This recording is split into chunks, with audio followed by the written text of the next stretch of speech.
Okay, Assalamualaikum warahmatullahi wabarakatuh and hi everybody.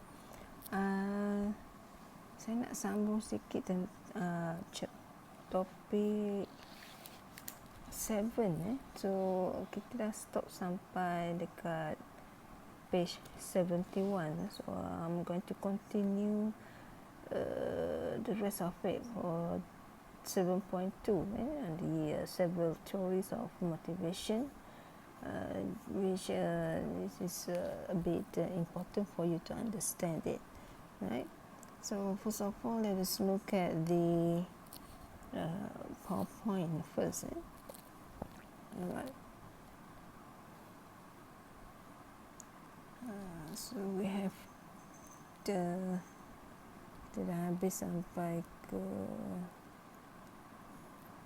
this is a leadership, sorry. Oh my god. Chapter 16.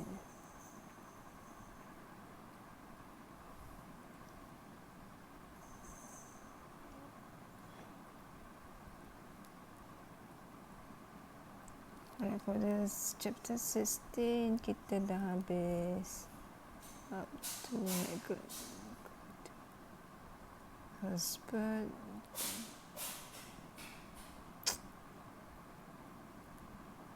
Okay, for the goal setting, the first one, kita pergi pada the goal setting theory. Okay, for this theory, it's quite simple because what you need to understand is apa perkara yang boleh meningkatkan prestasi.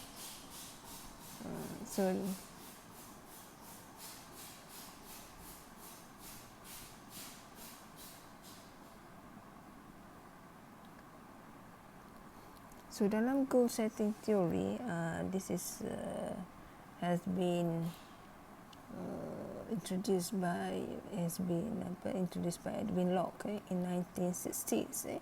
So dalam goal setting theory, dia mengatakan matlamat memainkan peranan penting dalam menentukan seseorang itu bermotivasi atau tidak, sama ada dari segi performance dia bagus ke tak.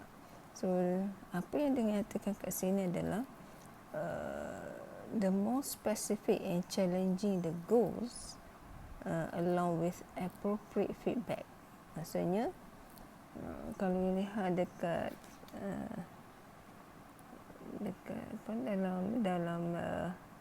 dalam modul, specific goals increase performance, and difficult goals when accepted result in higher performance than easy goals.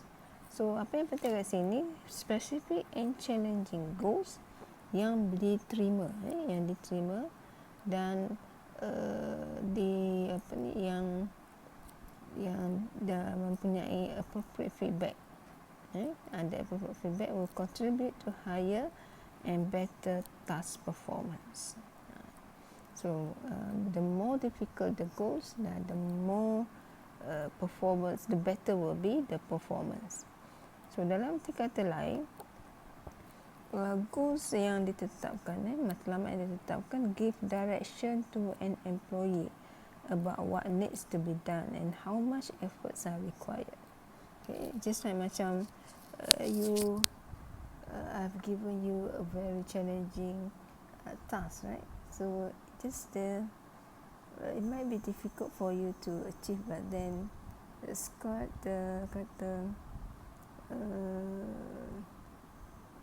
will challenge yourself, right, in order to perform it better. Okay, alright.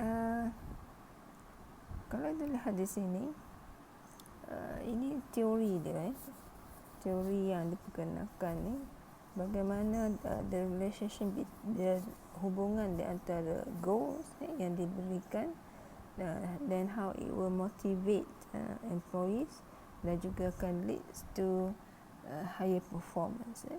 So apa yang penting kat sini adalah specific and clear goals lead to greater output and better performance. So goals yang kata jelas, unambiguous, measurable, ya, dan disertai dengan deadline and completion. Deadline for completion akan mengelak daripada ketidakfahaman. So kena betul-betul jelas dan juga ada timeline dia. Tapi goals ni adalah perlu realistic and challenging. Dia perlu realistic, sampai tak adalah sampai apa tu you kena buat satu thesis dalam satu semester. Nawak tu kan. Tu tadi unrealistic. Goals needs to be realistic. Then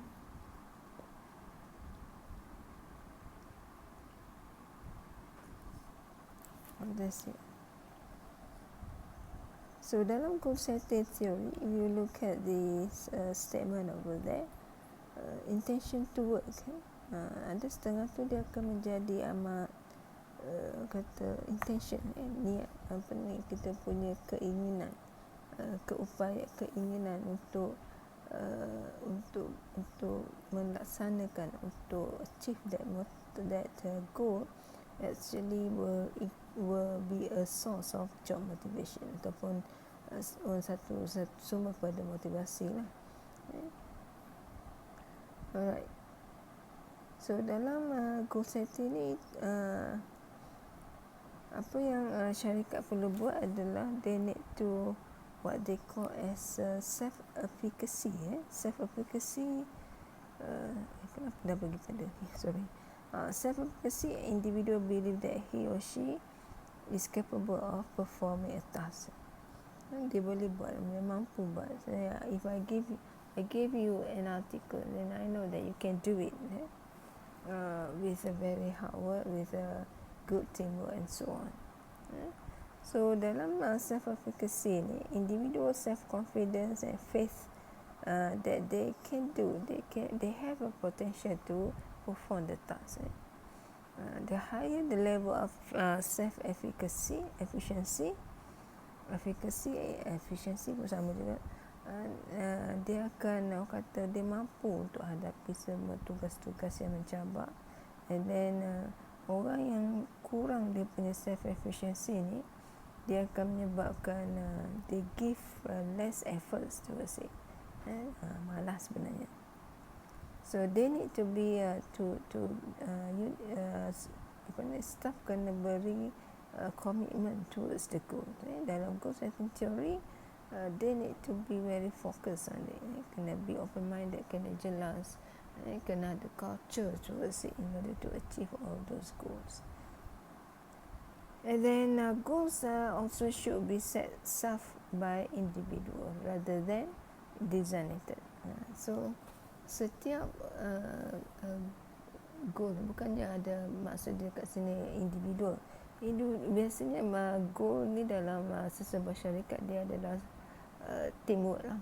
Contoh seperti marketing team, so they have their own goal, they set their own goal instead of the matlamat utama syarikat, katakan, ataupun jabatan pemasaran dia nak sekian sales, but their teams, every team, they have a right to design their own goal. Okay. Alright, then kita pergi pada second theory, the reinforcement theory. Reinforcement theory, page 72. So this is a theory yang menunjukkan, yang menekankan kepada consequences, akibat. Reinforcements, apakah yang mampu reinforce you to do better, menggalakkan kita buat sesuatu. So dia panggil a function of its consequences. If you do this, then what will you get di akhirnya nanti. So dalam reinforcement theory, consequences adalah immediately following a behavior. Maksudnya apakah yang menyebabkan sesuatu behavior tu ataupun sikap ataupun gelagat will be repeated akan diulang-ulang because of that reinforcer. So dalam kes ni maksudnya kalau kita ada sesuatu benda yang kita nak capai, katakan contoh seperti macam mana nak galakkan pekerja datang awal dalam masa sebulan gitu kan.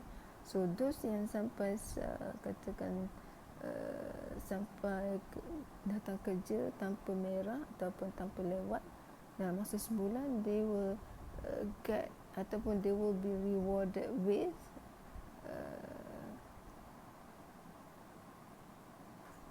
some kind of what ataupun kita panggil rewarded as a excellence employee of the month.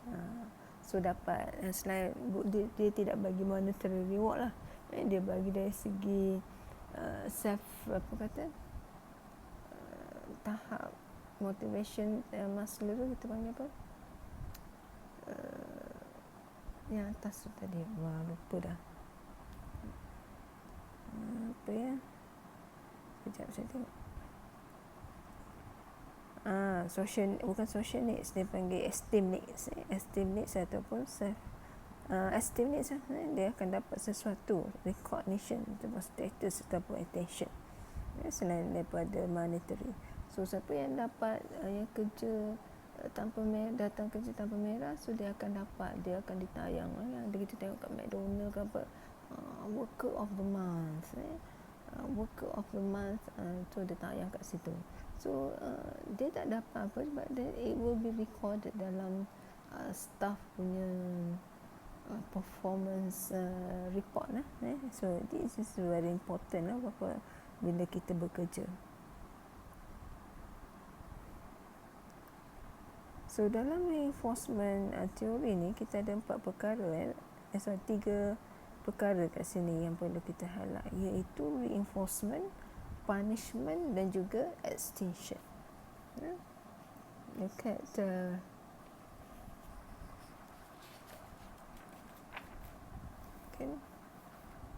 page 73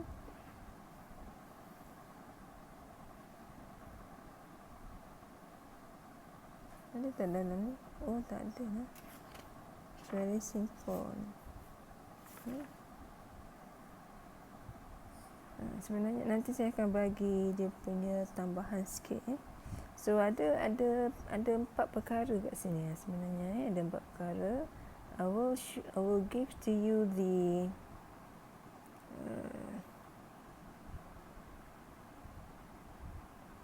dia tak banyak lah dalam buku ni, tak banyak, tapi saya akan bagilah for your apa ni knowledge ada 4 perkara. Sama ada manager boleh bagi positive reinforcement ataupun yang kedua dia boleh bagi negative reinforcement ataupun kita panggil as a ni lah negative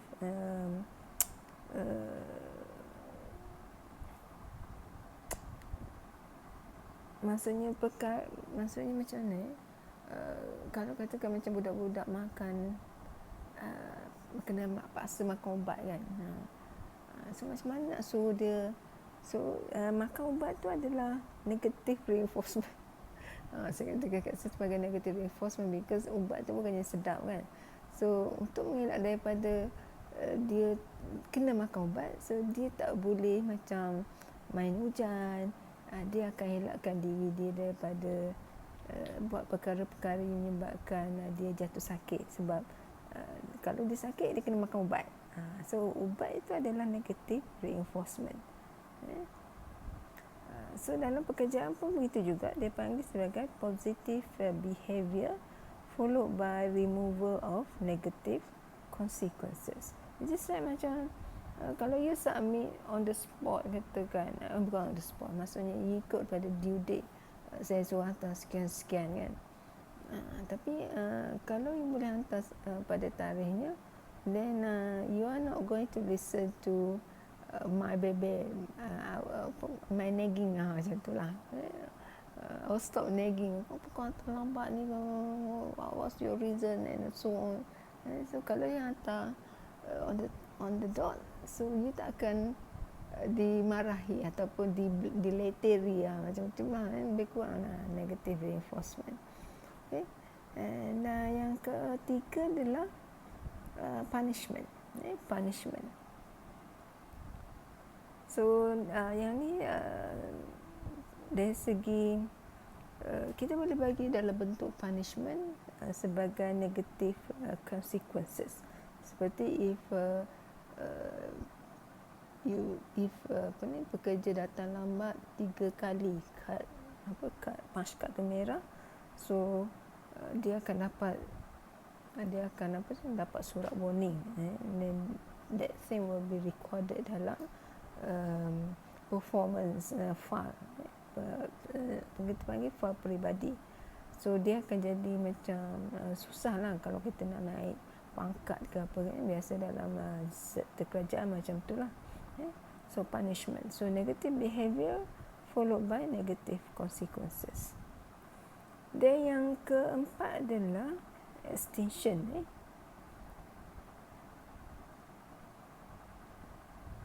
Extinction maksudnya kita as a manager kita ignore. Ignore just macam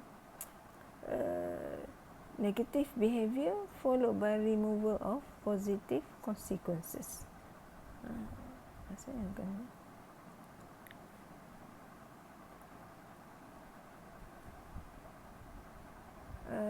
kita cuba apa kata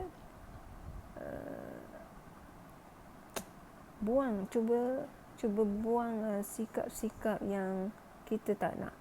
Contoh seperti makan apa dalam pejabat.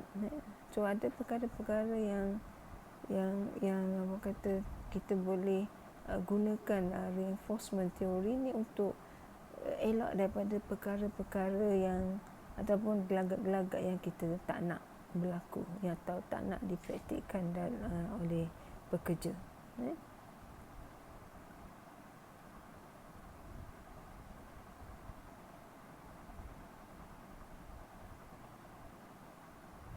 Maksudnya kalau katakan macam mana saya nak bagi kat sini,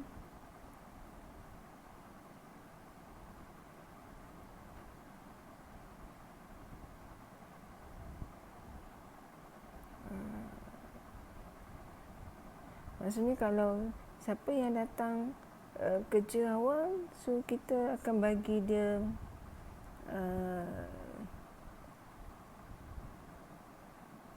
okey, contoh seperti macam ni lah saya bagi. Kalau macam jabatan kerajaan, for the whole year, for the LMPT,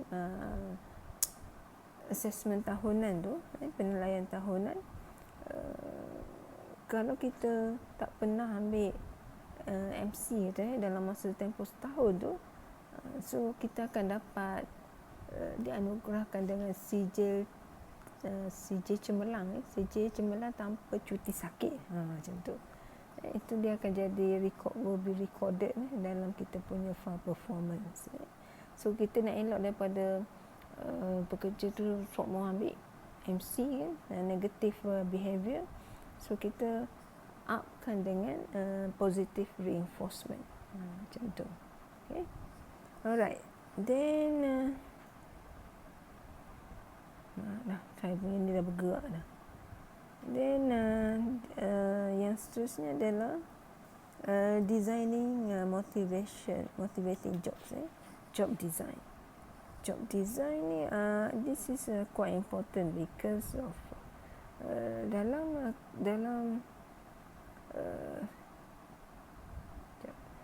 dalam membentuk kerja, so kita akan melihat kepada what will be the what kind of job that actually will motivate employee to achieve specific performance yang kita nak. So job design is the way tasks are combined Macam mana kita nak buat sesuatu, nak reka bentuk kerja tu supaya dia jadi macam satu kerja yang cantik, yang boleh memotivasikan seseorang. So it's a combination of job sebenarnya. So managers should design jobs to reflect the demands of the changing environment, as well as the technology, skills, abilities and preferences. So it's not that easy lah sebenarnya, because dalam job design ni dia merangkumi job enlargement, job enrichment, job characteristics, and yang tiga tu. Kita ada job enlargement, maksudnya the scope, the specialization of the scope. So kat sini this type of job design is called job enlargement. Dari segi skop kerja tu apa? Kita katakan bila kita masuk kerja tu kita akan diberi job description, apa yang kita dipertanggungjawabkan ke atas apa. So dalam job design program dia fokus solely on task enlargement.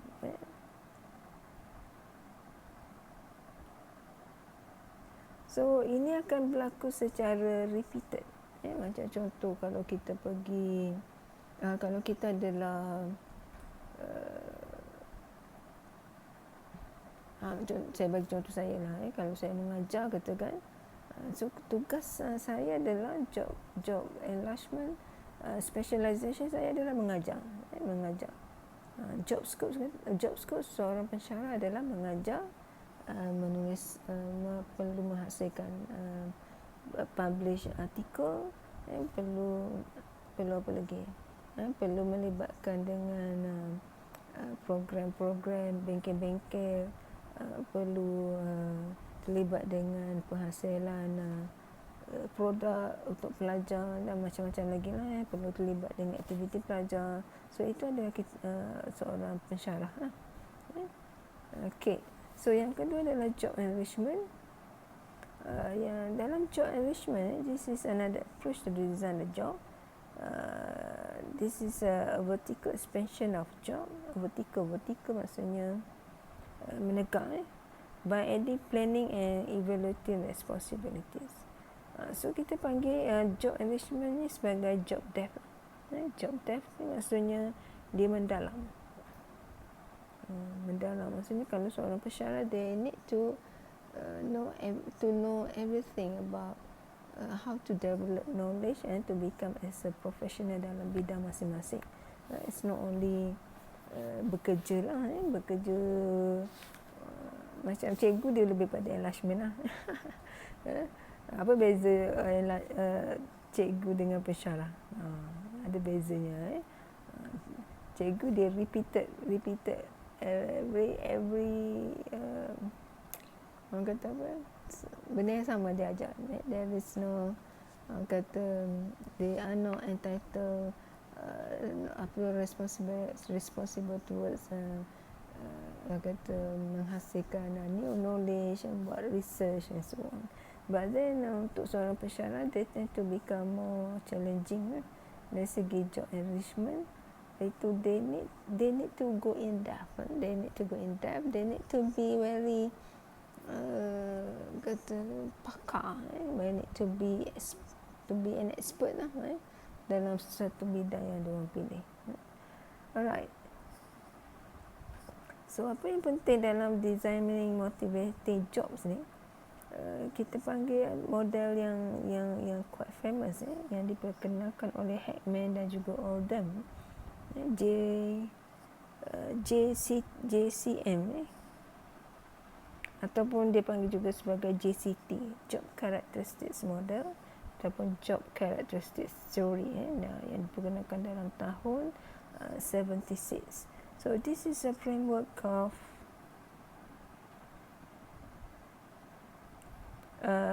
for analyzing and designing jobs that identifies 5 primary job characteristics. So dia ada 5 ciri-ciri kerja yang utama yang saling berkaitan antara satu sama lain, and dia akan lihat dari segi impact towards employee productivity, motivation dan juga satisfaction. So what would be the best jobs combining the job 5 dimension tadi, iaitu skill variety, task identity, task significance, autonomy dan juga feedback. Okay. So kalau ini dalam figure yang ni, figure tadi. Okay, figure ni kita ada job dimensions kat sini, skill variety, task identity, significance, autonomy, feedback, and then how it physiological states dia mendorong kepada apa, ke dari segi hierarchy of needs, hierarchy of motivation tadi, dia merujuk kepada apa, and then what will be the outcomes after fulfilling all these psychological states tadi, psychological states. So kita lagi satu persatu dalam skill variety. This it refers to the degree to which a job requires a variety of different activities in carrying out the work. Kita ada different skills and talents dalam seseorang manusia ni ataupun pekerja. Setiap orang dia ada skill yang berbeza, talents yang berbeza. Therefore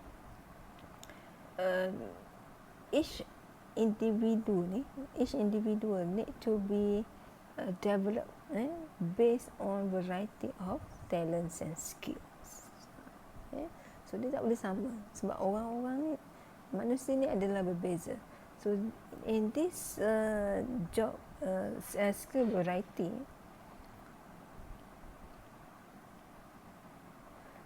so some tasks requires a combination of skills and talents, dan dia akan dinilai dari segi how repetitive of pekerjaan yang dilakukan sehinggalah dia expert. Okay.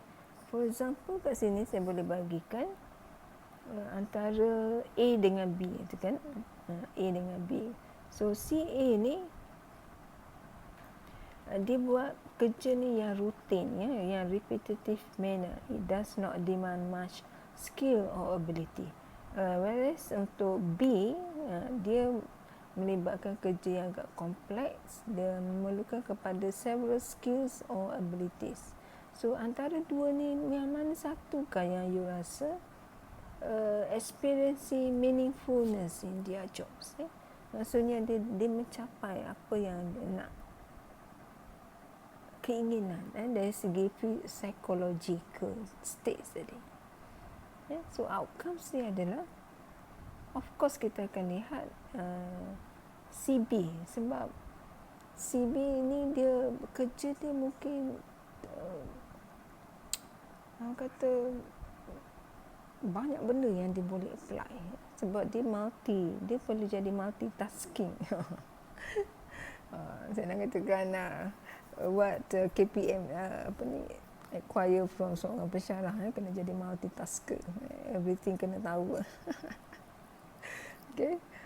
So dia tak ada repetitive lah. As a saya bagi contoh lecturer je lah, dah itu yang aku tahu. So lecturer perlu tahu banyak perkara. So that's why they have been asked to promote for the new knowledge, new skills, new capabilities and so on. So itu yang pertama. Yang kedua adalah task identity. So this is the degree to which a job requires completion of a whole, an identifiable piece of work. So dalam setiap kerja ni kita ada proses kan, kita ada proses, kita ada stages dia. So JCM ni apa yang dia katakan adalah yang boleh menyebabkan seseorang itu bermotivasi adalah dengan memberikan tugas yang memerlukan kena complete a whole, daripada A sampai Z, macam tu. Dia tak boleh macam kau terlibat dengan satu stage je. Macam you buat penulisan artikel lah. Kalau you divide by stages, kau buat part ni, kau buat part ni, kau buat part itu. Nah, dia akan jadi kalau you tak synchronize semua benda tu, kalau you tak terlibat macam you hanya buat intro, then the rest you tak tahu benda dah. So you tak ada identiti tersebut. Whereas dalam penulisan penghasilan sesebuah artikel, you need to get yourself involved, daripada penulisan abstract sampailah kepada conclusion secara menyeluruh, bukan hanya satu part je yang you ambil.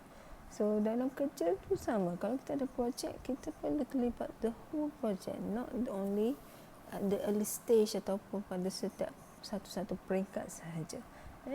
The more you get involved with the whole project, with the whole work, and then you are getting more motivated towards the outcome. So kita kena lihat at the end, aku dapat macam mana you dah buat, katakan you ada video project, you akan terlibat daripada perbuatan A pada awal sampai ke akhir. So at the end you nak lihat macam mana quality work performance, macam mana quality video yang you buat tadi contoh. So kalau orang suka, so it will affect your satisfactions towards what you have done. So itu syarat kedua. Yang ketiga adalah task significance. Task significance maksudnya page 74, the degree to which a job has a substantial impact on the lives or work of other people. So tugas yang dibentuk di mana dia mampu memberikan sesuatu impact yang agak ketara, substantial impact, ataupun impact yang besar kepada orang di sekeliling ataupun orang lain ataupun stakeholders of the organisation, ataupun dunia secara keseluruhan tu besar tu. And the task and the job is significant and it can affect other people's life.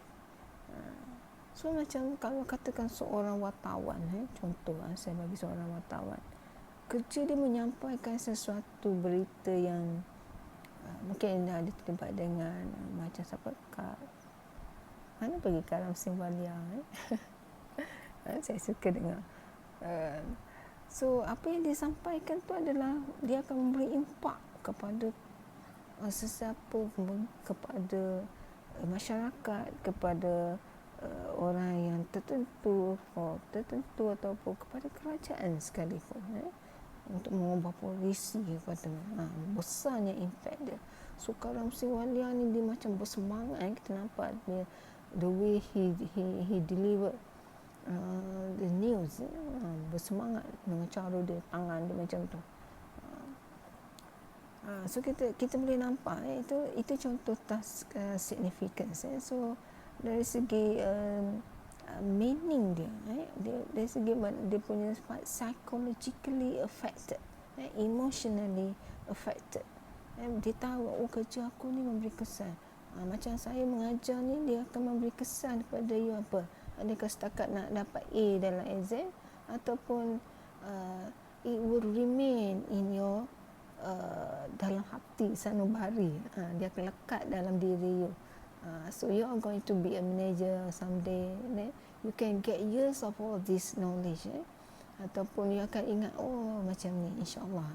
So kita belajar ni bukan semata-mata untuk dapat A, macam tu.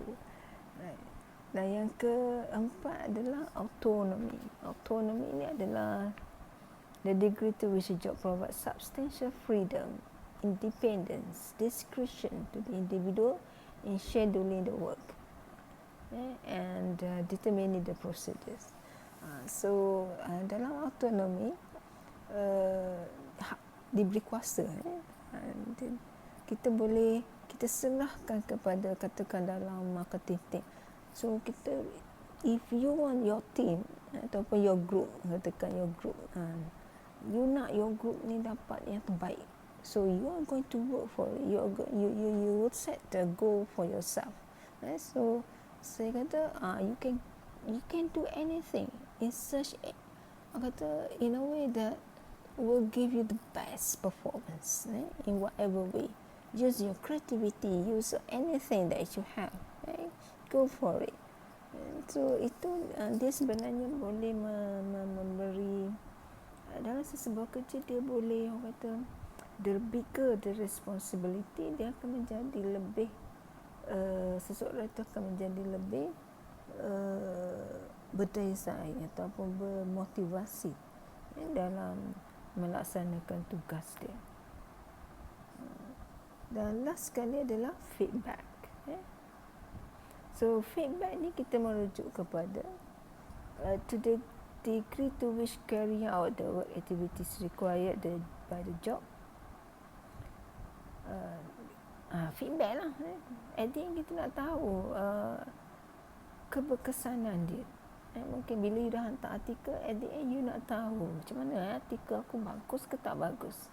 Sekali kita tengok kata kau tak bagus, kenapa tak bagus? You nak tahu kenapa. This is quite shallow for me. I will try to finish it out as soon as possible. At least you will get know how actually your performance. Alright, so dalam sebuah kerja pun sama. Kita kena tahu, kita perlu beri feedback yang bagus, ataupun kita perlu praise atau bagi pujian, bagi reward, bagi apa-apa yang menunjukkan feedback. Yang kita dapat star, dapat dapat star, kerja ni dapat star sebab kerja dia bagus, macam tu. Ataupun dapat reward pergi melancong. So dapat di announce dalam bulletin. So itu adalah kind of feedback. So all these 5 characteristics are combined together. Skill, variety, task identity, task significance, autonomy, feedback. Ini dia akan combine, akan disatukan, akan digembleng to create a meaningful work that will lead to employee motivation. Itu yang paling penting. Okay, so dalam JCM ni juga dia mencadangkan intrinsic ataupun internal reward ni. Sebab bila kita tahu yang kita dah buat bagus, kita dapat terbaik, kita dah ada aim. Macam saya suka tengok MLM lah. Kalau you tengok MLM, contoh MLM, kalau kita dapat sekian level, kita akan dapat macam Mary Kay katakan. Saya tak tahulah berapa sales Mary Kay, tapi saya nampak ada yang dapat kereta warna pink. Apa pasal tak? Kereta Camry lagi. Even Tupperware pun ada. Tupperware.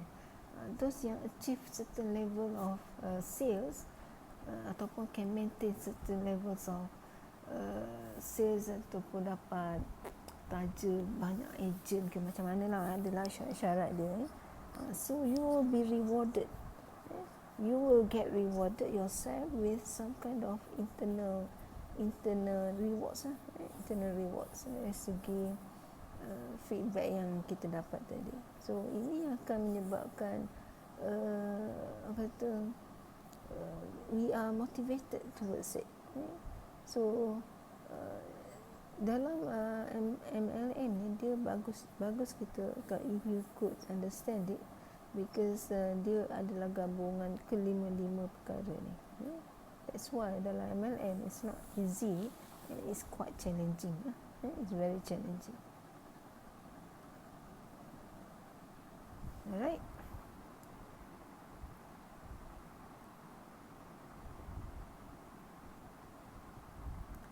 Okay. Apa lagi saya nak katakan kat sini?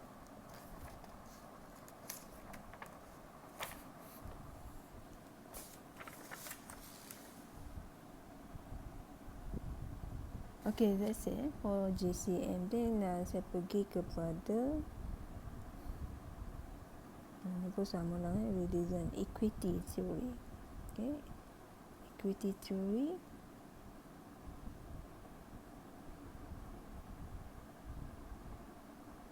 Oops. So dalam equity theory,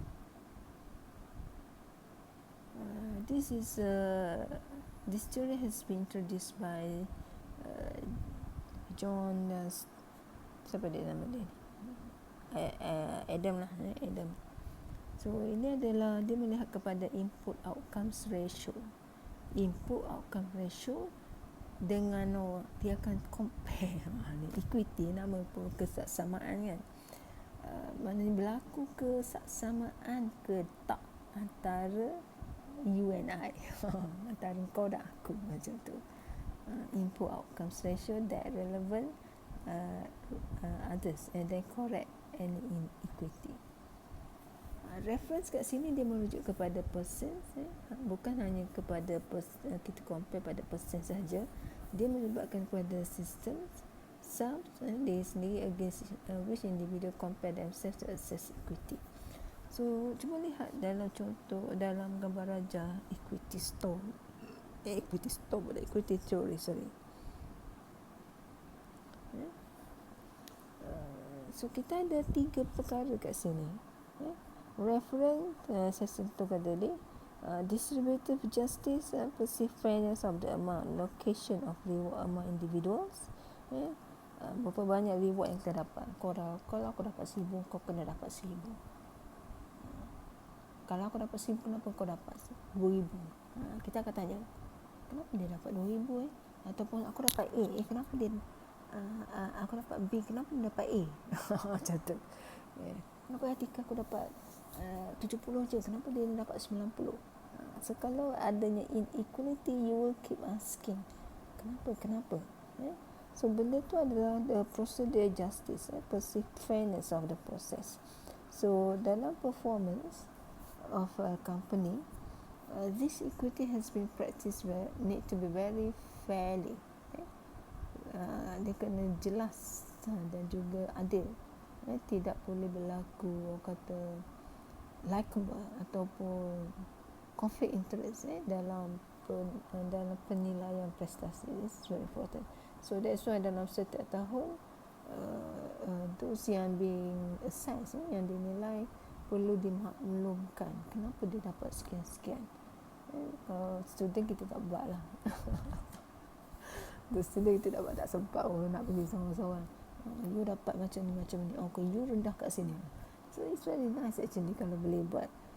And then dia perlu buat sebelum your final exam, especially. Sebab you akan dapat tahu, oh macam ni, rendah macam ni. Wah, I do not perform masa midterm. Contoh. Okay. So kalau kita lihat kat sini,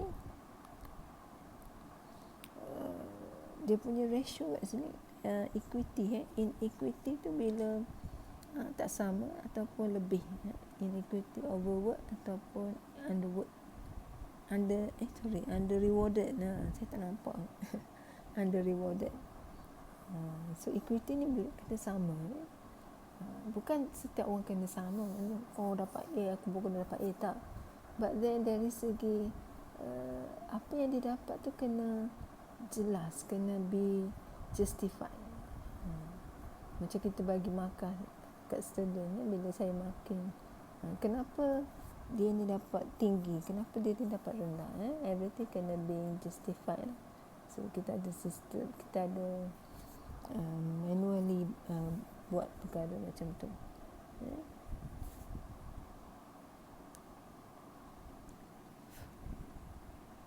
Okay, then next adalah expectancy theory. Expectancy theory. So dalam expectancy theory, this is a theory that individual tends to act in a certain way based on the expectation. Sesuatu act tu akan dapat outcome ataupun ada outcome yang menarik. Macam kat situ kita buat sesuatu sebab dapat ni, macam tu lah. Macam saya minum Starbucks, ada ni lah, aku dapat kereta kan. Betul. Itu dia punya effort performance, kita panggil effort performance linkage. Cuba tengok contoh kat sini. Individual effort, individual performance, rewards dan matlamat. So dia ada kaitan kat sini. Effort performance reward linkage dan attractive of rewards. So kalau kita buat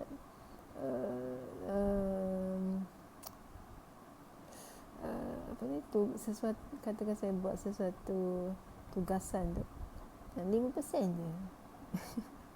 Saya bagi reward bukan reward, maksudnya you will get rewarded yourself. Katakan buat artikel 5%, ada 5% tugas macam tu, macam tak balance kan. Tugas punya lah susah, tapi dapat 5% je. Jadi your individual goals dengan rewards and effort and performance dia kena parallel, maksudnya selari. Kena selari, maksudnya perlu selaras. Selari lah maksudnya. Supaya dia punya ekspektasi tu tinggi. So ada 3 perkara kat sini. Ekspektasi, instrumentally dan juga balance. Ada tak dalam ni? Ada kan? Okay, ekspektasi macam saya explain tadi lah. The expectancy adalah belief I can do this. You can do it, I can do it. Tu maksud dia. You are going to use to develop your belief based on your experience, your self-confidence, and then your perceive on difficulty of the performance and whatever. I can say that you can do it, insyaAllah. If you work together, you give everybody give efforts towards your task, insyaAllah you boleh buat. Macam tu. Susah ni, tapi kalau seorang memang susah kan. So that expectancy will be developed based on the belief system here, jangkaan kita. Alright, yang kedua instrumentally. So instrumentally is the belief yang orang kata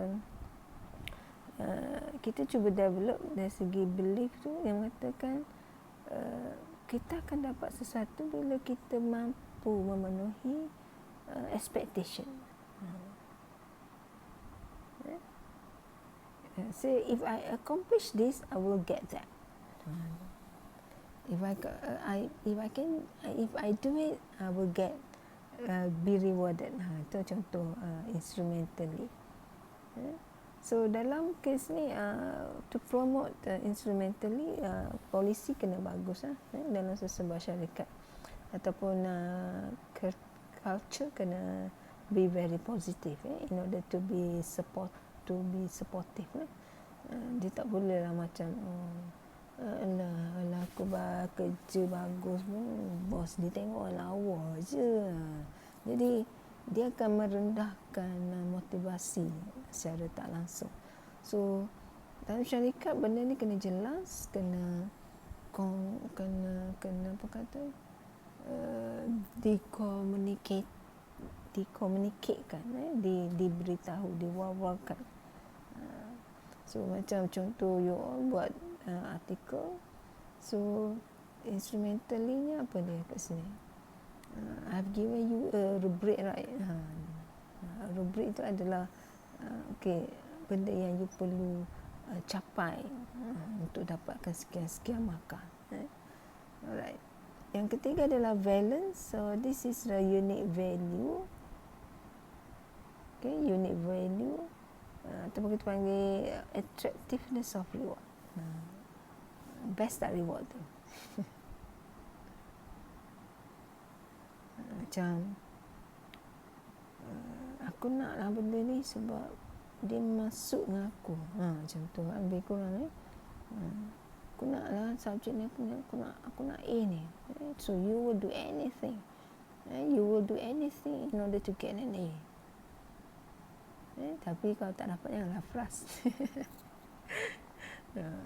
So you will know lah, kalau you give a very good effort towards this subject, insyaAllah lah, you will get rewarded. Dari sepanjang semester tu you give the best performance, dari segi midtermnya bagus, dari segi buat artikel sungguh hati. I can see, of course I can see your effort dalam sesuatu tugas yang diberikan. Okay, so itu balance. So this is the expectancy theory. So dalam expectancy theory, these three kena be connected to each other. Alright, so that's it untuk yang ni. Yang belakang ni saya tak sentuh lah.